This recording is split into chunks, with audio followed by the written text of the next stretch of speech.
नहीं, देखिए, किसी भी व्यक्ति को अमर्यादित भाषा बोलने का अधिकार नहीं, और जो कोई भी अमर्यादित बात बोलता है यह निंदनीय है, यह गलत है।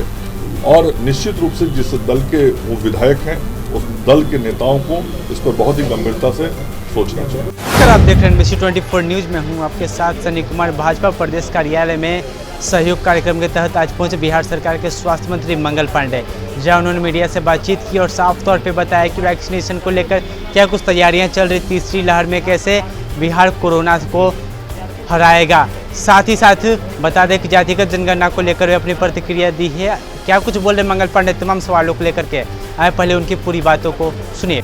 जैसे कई लोग वैक्सीन लगाने जा रहे हैं तो उनका रजिस्ट्रेशन बिना कराए ही लोगों को वैक्सीन दे दिया जा रहा है और सेकंड डोज में उन्हें काफ़ी दिक्कत हो रही है। ऐसा कोई स्पेसिफिक जानकारी हो तो आप दीजिए, मैं उसको दे पाऊँगा। देंगे तो निश्चित रूप से ग्रामीण क्षेत्र के अंदर स्वास्थ्य सुविधाएं बेहतर होंगी और लोगों का ट्रांसपोर्टेशन जल्दी बेहतर तरीके से हो पाएगा। एक सवाल है सर कि जेडीयू के विधायक हैं गोपाल मंडल, उन्होंने बिहार के उप मुख्यमंत्री को बताया है कि वो देखिए, किसी भी व्यक्ति को अमर्यादित भाषा बोलने का अधिकार नहीं, और जो कोई भी अमर्यादित बात बोलता है यह निंदनीय है, यह गलत है। और निश्चित रूप से जिस दल के वो विधायक हैं, उस दल के नेताओं को इस पर बहुत ही गंभीरता से सोचना चाहिए। जिस तरह 4 दिन आप लोगों ने जल्द कार्रवाई कर दिया मंगल पांडे जी पर, लेकिन अभी तक मैंने कहा ना कि ये किसी को अधिकार नहीं हो सकता, और हमारे सम्मानीय नेता हैं, हमारे माननीय उप मुख्यमंत्री हैं, और कतई सभ्य समाज में या सभ्य राजनीति में ऐसे शब्दों का कोई कतई जगह नहीं है। और ऐसा जिसने किया है उस दल के लोगों को निश्चित रूप से इस पर बहुत ही गंभीरता से विचार करना चाहिए। टीकाकरण की क्या स्थिति है? 6 महीने में 6 करोड़ का क्या लक्ष्य है? निश्चित हम आज अभी 4 महीना से ज़्यादा बचा हुआ है उस 6 महीने में, और 3.25 करोड़ डोज टीकाकरण हो चुका है। 3 करोड़ 24 लाख के आंकड़े को हम पार कर चुके हैं और बहुत तेजी से यह आंकड़ा बढ़ रहा है। पिछले महीने जहां हमने लगभग 70 लाख डोज दिए थे, इस अगस्त के महीने में यह 90 लाख से अधिक डोज होगा, और ऐसे ही सितंबर अक्टूबर के महीने में यह संख्या बढ़ती जाएगी, चूंकि उत्पादन बढ़ रहा है और अब नई नई कंपनियां भी आ रही हैं। तो अभी जब 4 महीना 7 दिन अभी बचा हुआ है और हमने 3 करोड़ 24 लाख डोज दे दिया है, तो निश्चित रूप से जो हमारा लक्ष्य है 6 माह 6 करोड़ डोज, उसको हम प्राप्त करेंगे। और आप देख रहे होंगे कि इस महीने का जो एवरेज आएगा वो लगभग 3 लाख डोज प्रतिदिन का आएगा। तो ये हर महीने बढ़ रहा है और हम बहुत आराम से उस लक्ष्य को प्राप्त करेंगे। ग्रामीण क्षेत्र से सर एक लोगों की शिकायत आ रही है कि लोगों का रजिस्ट्रेशन नहीं हो पाता है। और मैं अभी आपकी बात को सुन के यह प्रथम प्रतिक्रिया दे रहा हूँ कि शिक्षा विभाग के अधिकारियों से इस संदर्भ में बात करूँगा।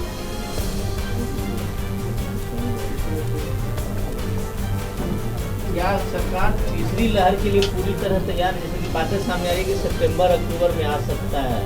देखिए, स्वास्थ्य विभाग दिन रात काम कर रहा है, और ऐसे भी स्वास्थ्य विभाग 24/7 काम करता रहता है।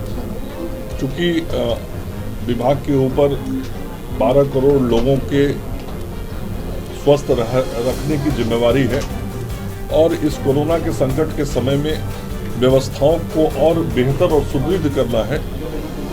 यह काम बहुत जिम्मेवारी के साथ विभाग कर रहा है। और अभी आपने देखा होगा कि 10 अगस्त को माननीय मुख्यमंत्री जी के द्वारा कई कार्यक्रमों और योजनाओं की शुरुआत हमने की है, और उसका मकसद ही है कि आगे आने वाले समय में राज्य के स्वास्थ्य व्यवस्थाओं को हम बेहतर करें।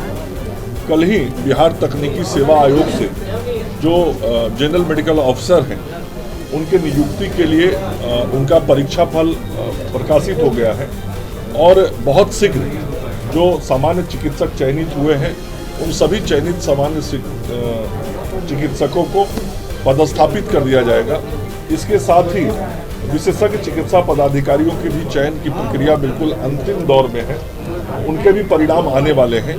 तो आगे 15-20 दिनों के अंदर राज्य के में ये लगभग 2,500 से 3,000 के बीच चिकित्सकों की नियुक्ति का कार्य पूरा किया जाएगा। यह बड़ी बात होगी।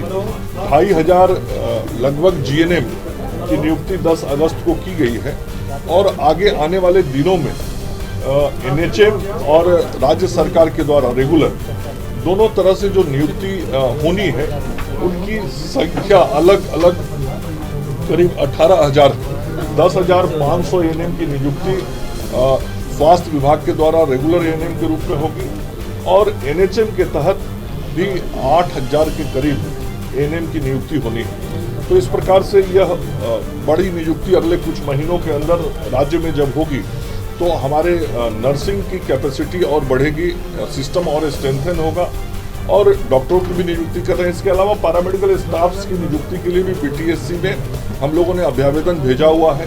कुछ के संबंध में विज्ञापन भी प्रकाशित हो रहा है।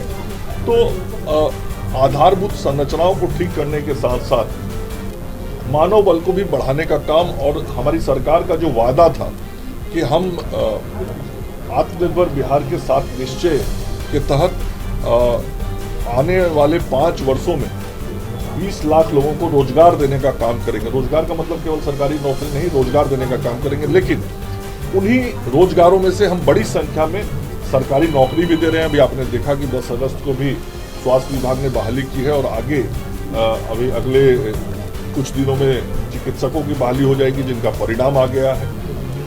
इसके अतिरिक्त बड़ी संख्या में नर्सेज की बहाली होगी। तो जो रोजगार देने का काम युवाओं को, युवतियों को करना है, तो रोजगार देने का काम भी राज्य की सरकार के स्वास्थ्य विभाग के माध्यम से किया जा रहा है। जो ऑक्सीजन जनरेशन प्लांट हमको लगाने थे वो लगाने का कार्य भी बहुत तेज गति से पूरे राज्य में हो रहा है और अगले 15 दिनों के अंदर सभी जगहों पर हम मेडिकल कॉलेजेस में ऑक्सीजन टैंक्स लगा लेंगे और इसके अतिरिक्त जो OGP लगाना है, ऑक्सीजन जनरेशन प्लांट, वो PSA प्लांट्स भी सभी सदर अस्पतालों में, अनुमंडल अस्पतालों में लगाए जाएंगे। कुछ चयनित सामुदायिक स्वास्थ्य केंद्रों में भी ये लगाए जाएंगे। तो हर प्रकार से काम किया जा रहा है। और जो तीसरे वेव की बात आपने की, उसमें खास करके बच्चों के प्रति सचेत रहने के लिए केंद्र की सरकार ने एक योजना बनाया है। अगले मार्च तक आधारभूत संरचनाओं को बेहतर करना है बच्चों के इलाज की दृष्टि से, जिसमें हमको मेडिकल कॉलेज अस्पताल के अंदर, जिला अस्पताल के अंदर और अनुमंडल अस्पताल के अंदर बच्चों के लिए पीकू के बेड्स बनाने हैं।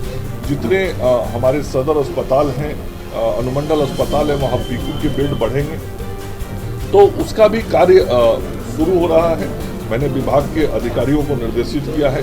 आज ही उस संदर्भ में विभाग में उच्च स्तरीय बैठक भी हो रही है, जो केंद्र की सरकार ने योजना बनाया है अगले मार्च तक कोविड की तैयारी के लिए। साथ ही साथ मैंने पूर्व में घोषणा किया है और उस प्रक्रिया को भी विभाग आगे बढ़ा रहा है कि अगले 3 महीने के अंदर हमको राज्य के सभी प्रखंडों में advance life support system ambulance देना है और उसके क्रय इत्यादि की व्यवस्था विभाग के द्वारा की जा रही है। और हम मीटिंग हुई है, माननीय मुख्यमंत्री जी आदरणीय प्रधानमंत्री जी से मिले हैं और जो बातें उन्होंने कही हैं वो आप मीडिया के मित्रों के साथ उन्होंने शेयर भी किया है। मंगल पांडे जी, ये भागलपुर की कॉलेज सुंदरवती महिला कॉलेज, वहाँ के प्रिंसिपल ने एक आदेश निकाला है कि इंटरमीडिएट में जो नई छात्राओं का नामांकन हुआ है वो 2 चोटी बांधेगी, 1 चोटी बांधेगी, मोबाइल से सेल्फी नहीं होगी। इस तरह का आदेश निकला, कैसे देखते हैं? देखिए, ये शिक्षा विभाग का विषय है और वहाँ के जो शिक्षा विभाग के अधिकारी हैं उनके ध्यान में ये विषय जरूर आया होगा।